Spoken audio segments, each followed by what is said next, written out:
And there's numerous ways they could do it with cement and everything. They could have this, you know, a massive expansion that could protect everything to some degree, but they're just not doing it. They're like, oh, we'll just go in and remove those rocks. That's right. It's been recommended that, say, 20 miles away with trucks, you bring it to a giant quarry, and you have big sections where you get them, pour concrete over them, seal them, and then move on. But they won't do that either. And then you ask, what are you even going to do with those rods when you extract them? Shoot them into space is most likely the answer. And then meanwhile, Obama's recommending we build all of these nuclear power plants in the United States along the coastline. I mean, this is just complete insanity, just complete and utter chaos, which I guess they want. Why? I mean, that's the joke from Dr. Busby, is that it's like an alien race is secretly running things, and they want higher radiation to live in, and they're terraforming us for the radiation. Now, these entities I'm talking about are talked about and mentioned in every ancient society under different names. And these are interesting to me. This is what they're called by some Central American shaman, the flyers, just a name. We have the demons in Christianity. We have the archons, that is the name for these entities of the Gnostic belief and the Gnostic writings from like 2,000 years ago, around that period and later. And the Islamic jinn. Because the way all of these entities or phenomenon are described is precisely the same, in effect. They're different names for the same thing. But that I did ask him, like, overall agendas for each group. That there are two races of reptilians that there are actually, you know, many more races of reptilians, but there are two major races of reptilians that are antagonistic towards humans, that want to take over the earth, take back the earth for their own. They do consider it that they own the race, the earth also, that are battling with the raptor race for ownership of the earth, and that the humans are helping the raptors, and the raptors are helping the humans, the two, to battle these reptilian races, these two races that both have differing agendas, but more or less have to do with taking back the earth. One group of reptilians is humanoid, more humanoid, standing on their legs and so on, and has a more human-like, and has even lost over time their tail and so on and so forth. And they then there's another race that is like a more traditional reptoid-looking race with tails, and neither of those are positively oriented towards humans for the most part. There is a group of Draco. They have the wings. We know of them as the Shikars. We didn't get a lot of time to discuss that, but he did talk about them being a different race altogether. And then there are, in other words, there are so many different races here that are even operational here, that are coming in and out of the planet, and also that our atmosphere is very hard for them to deal with for the most part. He did agree that the terraforming of the planet, as I have stated in Camelot numerous times, with the methane and the Fukushima disaster involving radiation, is an effort to terraform the planet, to make it more, amenable to certain races of beings, including the reptilians, so that they can be in our atmosphere more easily. That is the agenda. That is one of the agendas. Well, for many, many years now, I've been ticking off the ever-increasing sources of radiation to which humans are subjected. And they are so numerous and being added to all the time. It was very clear to me that there is an agenda here of subjecting humanity to more and more radiation.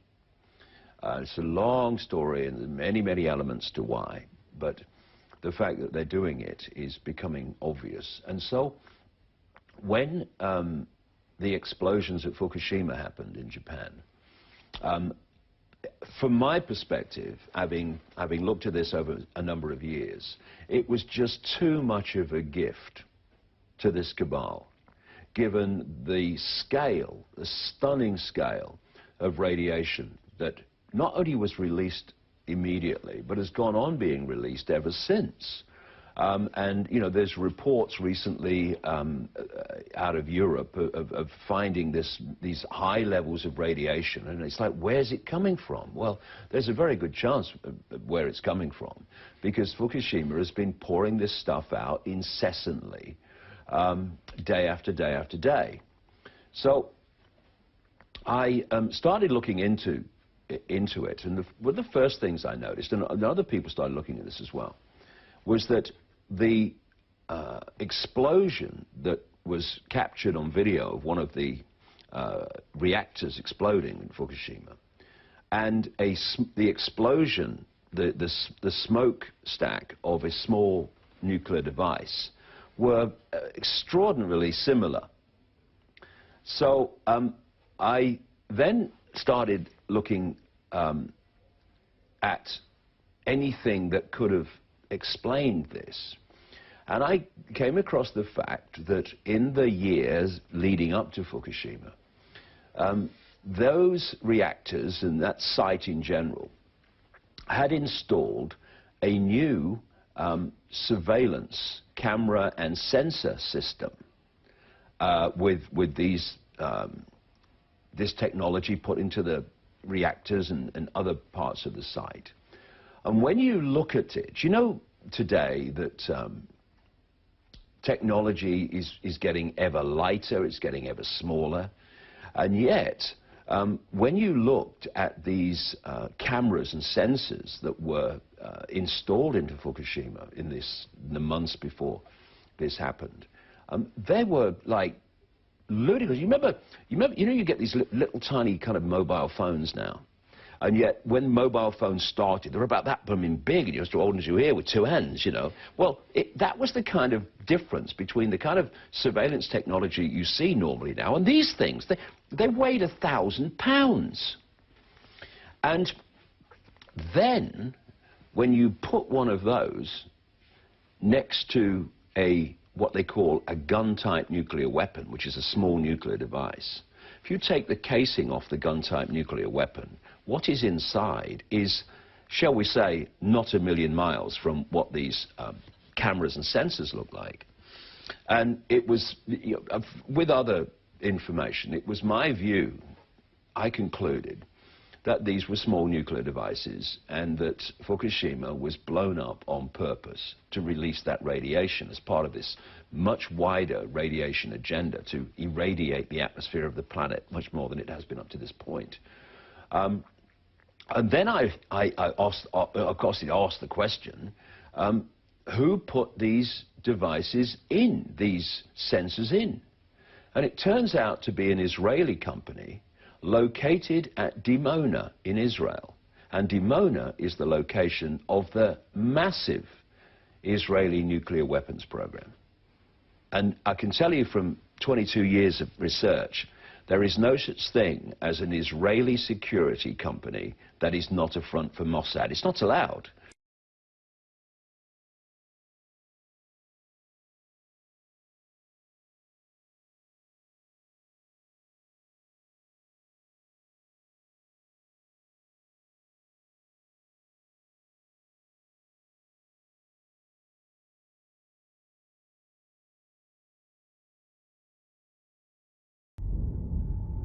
Can you state your name for the camera? Dr. Abigail Tyler.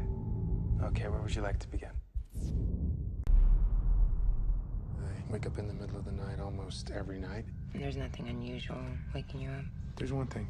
There's an owl at my window. An owl? His eyes are big. A white owl, just looking at me. Had you ever seen it before? Tommy? When I was a kid, just staring at me. I've seen it a lot. Every night this week. 4, 3, 2. Tell me about the owl. Tell me about the owl. Doesn't look like a normal owl. There's no owl. It's not an owl.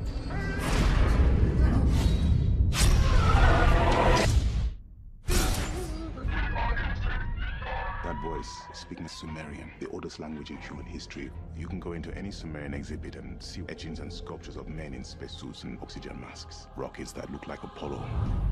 Do you believe in abduction theories? You don't mean alien abductions, do you? There was more energized than I've ever seen in my life. What's wrong?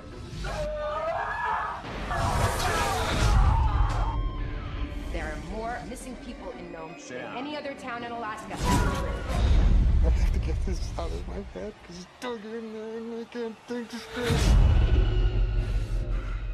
Scott.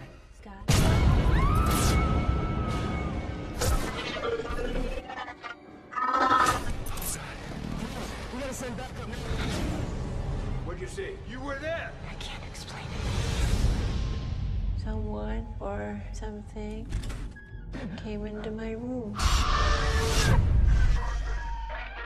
And it took me away.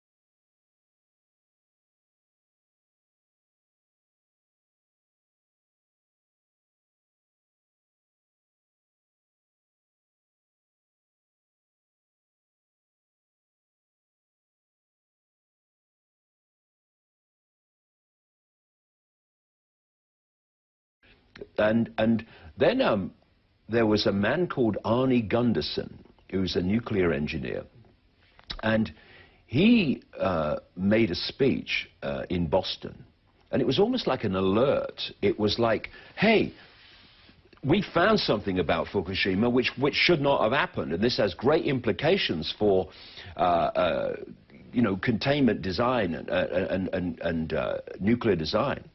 And what he'd found from the footage is that the explosions at Fukushima moved so fast that they passed the speed of sound and entered the realm of what is known as a detonation wave. And as he pointed out, a nuclear explosion at a nuclear plant like that should never, ever become a detonation wave. It produces what they call a deflagration wave, which is below the speed of sound. And his alert was, hey, we had no idea this was possible. He says, I've talked to a bunch of chemists and we can't work out how it is possible for a nuclear explosion at a plant like that to cause a detonation wave. Well, maybe it wasn't a nuclear explosion of that kind that caused the detonation wave, but a device designed to detonate. And it is my strong view that Fukushima was blown up on purpose to release this stunning level of radiation.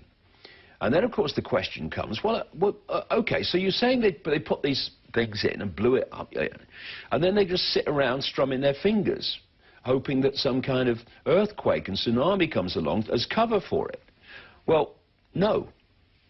Which is when we come to what you just mentioned, HAARP. And HAARP relates to a man very well known in this area of the world, Nikola Tesla.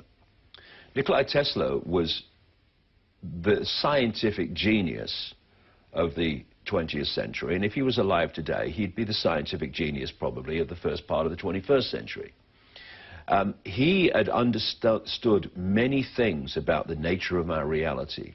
He'd understood about the electromagnetic fields that you can access and turn into usable warmth and power, which the cabal that owns the energy industry of the world has been suppressing because it doesn't want people to have access to this free energy, which we could have. And by the way, the same people who are saying we must lower carbon emissions because of global warming, which is another blooming nonsense, this human-caused global warming lie, they're the same people that are suppressing the development of use of free energy technology, which Tesla developed and understood, which could eliminate the carbon power systems, you know, immediately. So it's all a lie. But What HAARP does is it fires radio waves, very, very focused and very powerful, into the upper atmosphere known as the ionosphere, and it entrains, as they say. It gets the ionosphere to vibrate in sympathy with the radio wave. And this creates a situation where this entrainment adds massive, massive, massive power to the original radio wave, and then it's bounced back to Earth, massively greater power, and they can hit a specific spot on the Earth.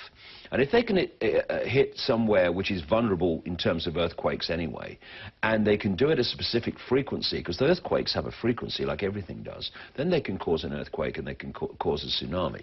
And they can cause, with the same principle, they can cause very great extremes of weather, like hundreds of unprecedented tornadoes that appeared in 2007 and killed hundreds of people in America.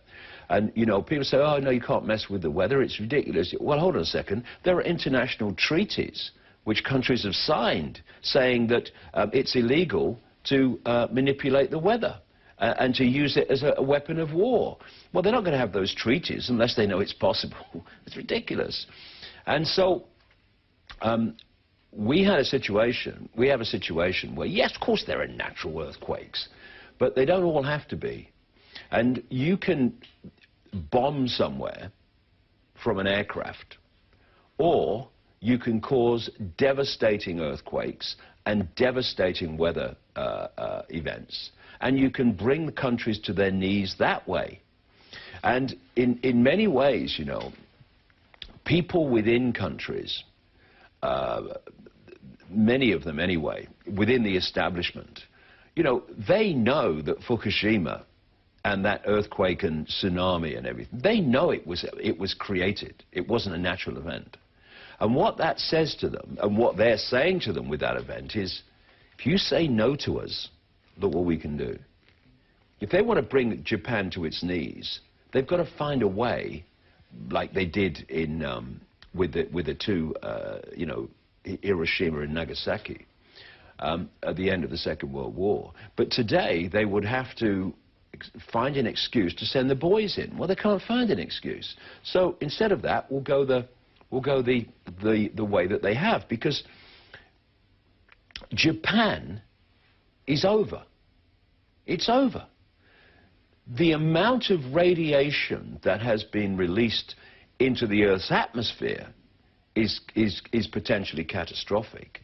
The amount that's been released in the immediate area around Japan and the wider Japan is unthinkably catastrophic. And we you know, I mean, people are already starting to go down with the effects of it, and we've seen nothing yet. This was a, you know, you have these James Bond movies, written by a British intelligence agent, by the way, where you have the guy on the island with the fantastic technology, or the guy with the satellite in the sky that can, you know, cause devastation on Earth.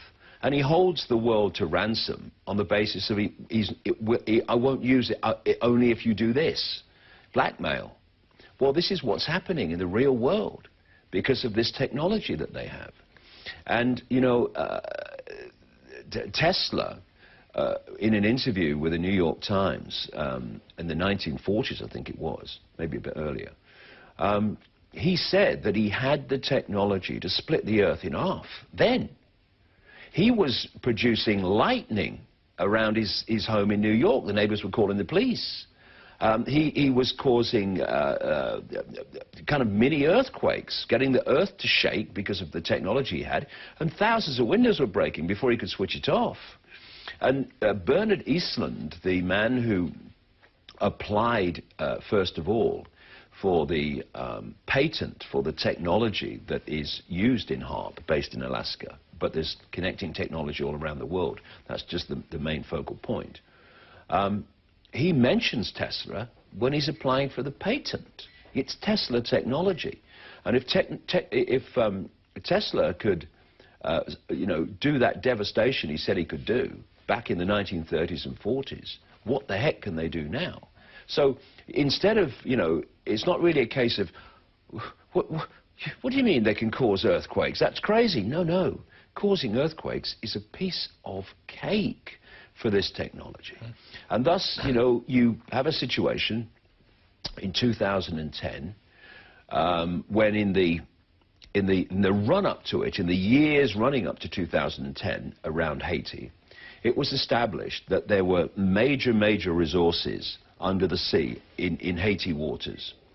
In 2010, this devastating earthquake brings the end to Haiti. It just so happened, you know, that the American military were having an exercise at exactly the same time that was based on a scenario of reacting to, I think it was a hurricane or something like that, hitting Haiti. And they were down in Florida doing their exercise. And then the earthquake happened, and they said, we just switched from exercise to real thing. And they were in there in no time. And if you remember, the aid agencies that were trying to land in Port-au-Prince in Haiti, they were saying, in the immediate days after the earthquake, the American military have taken over the airport, so they're not letting us in. They took the place over. And then along came Clinton and Boy Bush as the people that were going to front up the Haiti Reconstruction Fund, and then they disappeared, and Haiti, virtually nothing's been done, because the idea was to destroy Haiti, take it over, because then you've got the resources. And you can do that with an earthquake. You know, how are they going to justify destroying Haiti by dropping bombs on it? I mean, they're not going to do it. But you can do it through HAARP and earthquakes. And the weather wars and the geological wars are not some science fiction fantasy. They're happening now. You're changing the air, the temperature, and the whole ecosystem. We're just finishing what you started. What would have taken you 100 years, we'll do in 10. Just speeding along your own last. Like you spent counting on. And the one agreeing, right? If you can't tend to your own planet, none of you deserve to live here.